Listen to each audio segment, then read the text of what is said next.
All right, welcome to The Explainer. Today, we are digging into this quiet revolution that's happening right inside your digital wallet. It's a shift that's starting with names you already know, but believe me, it's about to change the entire global economy. So let's kick things off with a couple of names you definitely know. I mean, PayPal, MoneyGram. These are companies that have been moving our money around for, what, decades now? But what if I told you their next big move isn't just, some minor app update? No. What they're diving into is right at the heart of this huge shift in global finance. And it all comes down to one really powerful idea: the stablecoin. Okay, so let's start right there with what these huge household names are actually doing. Because their moves, they give us the perfect window into this whole new world. So first up, MoneyGram.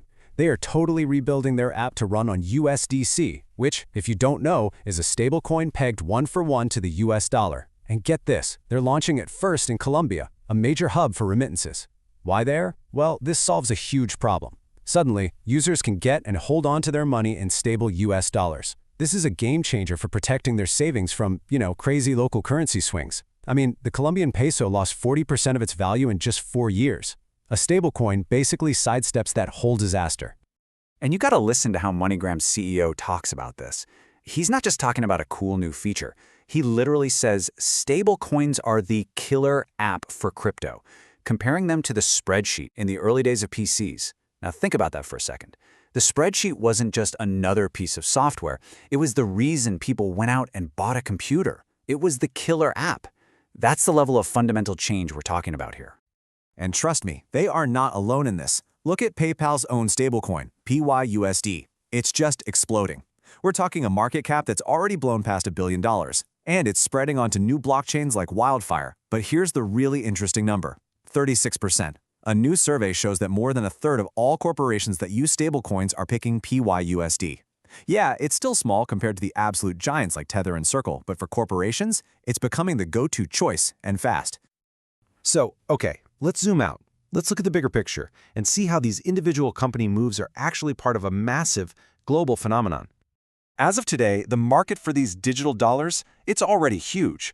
We're talking about $270 billion. To put that in perspective, that's bigger than the entire economy of a lot of countries. But hold on, because that's just the warm-up act. The projections show this market more than quadrupling to an absolutely staggering $1.2 trillion in just a few years. This isn't just a new product. This is a complete rewiring of the world's financial plumbing. So, you might be asking, what's pouring fuel on this fire? Well, it's all about regulatory clarity. For the first time, we're seeing real rules, like the Genius Act in the US. This is creating a federal playbook, and it's giving the big, serious institutions the green light they've been waiting for to jump in with both feet. And if you want to see the real-world impact of that, just look at this number. To make sure every digital dollar is backed by a real dollar, these companies have to buy super safe assets, mostly US Treasury bills. And to keep up with all of this projected growth, they'd need to buy $5.3 billion worth every single week. It's wild. These stablecoin companies have quietly become some of the biggest buyers of US government debt on the entire planet. But okay, with all this incredible growth, there's a catch. A newly discovered and frankly fascinating risk. It's this fundamental paradox that's been hiding in plain sight the whole time. And it leads to a really weird question, right? Can something actually be designed to be too stable? It sounds crazy, but it's a question researchers are taking very seriously now, and it challenges the whole idea behind these things. So here's what they're calling the stability paradox. The research is showing that the very things designed to keep these coins perfectly pegged to $1, the mechanisms that make them so reliable day to day, could actually make them more likely to have a bank run in a crisis. It's like the system's greatest strength is also its biggest potential weakness. The best way to wrap your head around this is the building exit analogy. So picture a building with just a few exits. On a normal day, yeah, it's a little crowded getting out.